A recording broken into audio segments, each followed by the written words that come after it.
Una vida con, para y por la radio. Don Xavier Paradel. Eco Alfa 3, Alfa Lima Víctor. Nunca unas letras han dicho tanto en la radioafición. Barcelona 7M.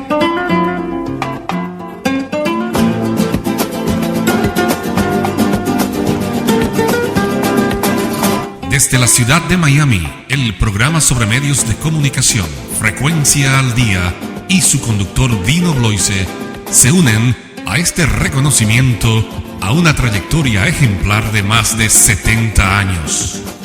Reciban todos un fuerte abrazo y cordiales 73. Barcelona 7M. ¿Y tú?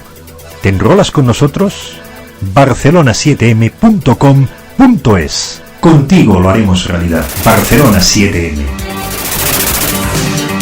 Por hoy finaliza esta emisión. Levantamos campamento. Dino Bloise, Frecuencia al Día. Volveremos la próxima semana por esta misma emisora. Lo haremos realidad. Esto ha sido Frecuencia al Día. Frecuencia al Día. Programa semanal producido por Dino Bloise para esta emisora.